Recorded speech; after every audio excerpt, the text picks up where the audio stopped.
The jailed mayor of Istanbul, Ekrem Imamoglu, faces a hearing today over accusations predating his arrest last month. Imamoglu, who is expected to be the main rival of President Recep Tayyip Erdogan in the next presidential elections, is accused in this case of insulting and threatening a public official in remarks criticising the Istanbul prosecutor in recent months. He could face up to 7 years and 4 months in prison if found guilty. Another district mayor faces charges of tender rigging. Imamoglu was arrested 3 weeks ago on a string of charges ranging from corruption to support for a terrorist group, plunging Turkey into political crisis and sparking weeks of protests against Erdogan's government. For more on this, I can bring in Yavuz Baydar, who is a blogger with the French news site Mediapart and a columnist with Svenska Dagbladet.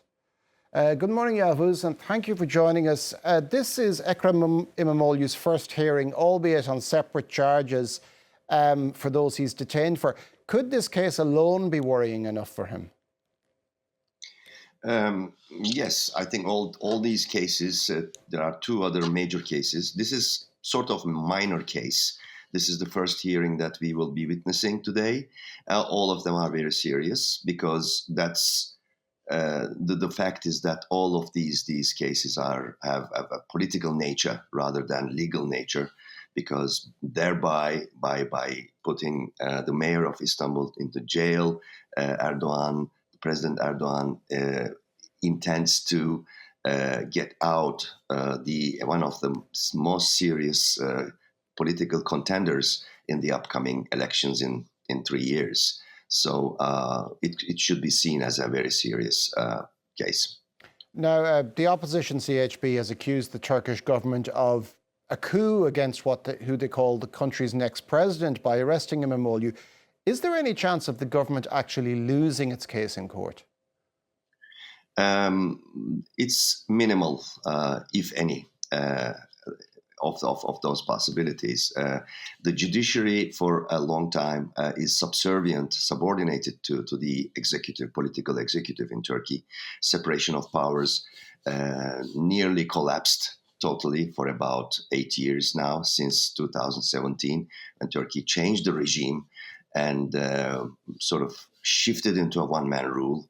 And all these cases in Istanbul, including the protests after the arrest and detention of mayor of Istanbul, have shown us that the judiciary, the machinery of judiciary, is now in sync with the political executive. So the chances are minimal for Ekrem Imamoglu and his supporters that there will be a kind of a release or any softening, if you will, of those cases.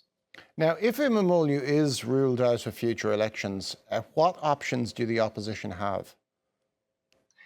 That is the only tool or instrument that the main opposition has now is, as the chairman of the party has been vocal about, is to take its grassroots, particularly in Istanbul or in the western Anatolian cities like Izmir and Bodrum, Antalya, Bursa, etc., to take to the streets, to the squares of those cities.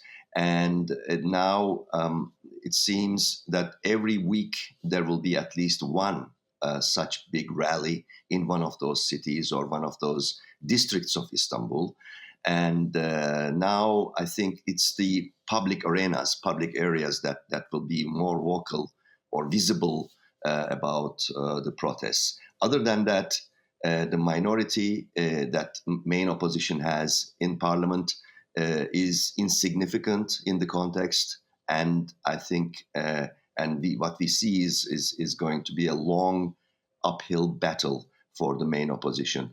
In addition to that,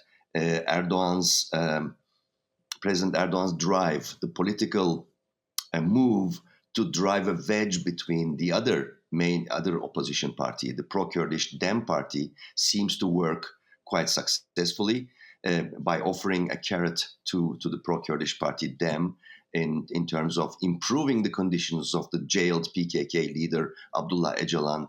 Seems to work, which makes the pro-Kurdish party Dem and its grassroots quite pacifized, if you will, in terms of joining in a united front with the main opposition, secular CHP party. So it's a complex situation right now, and there are two parallel processes that are going on: legal cases against Istanbul mayor, and also squeezing the main opposition into a corner while offering some sort of opening for the pro-Kurdish Dem party. So that is something that makes the entire processes in Turkey, the political stage, very complex and interesting to watch.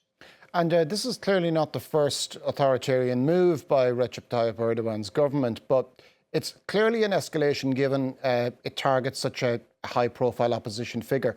What does it say about the direction Turkey is taking? It is definitely moving more and more towards one-man, strengthened and consolidated one-man rule, more purer form of autocracy, as voiced by many opposition figures in media and in the political segments as well. So if successfully, if Erdogan continues successfully to jail opponents and also deter the main dynamic of the street protests, which is the students, the youth, those who are born with Erdogan in power, if the deterrence of these protesters works well, there will have been another very critical threshold passed in terms of shifting to that ground. And so far, the strategy of Erdogan seems to work. Street protests and square protests are sort of fading. They are losing energy, as we have seen in many cases, like in Belarus or any other place, or Venezuela. And this seems to be the pattern right now in Turkey. Thank you very much for that, Yavuz Baydar.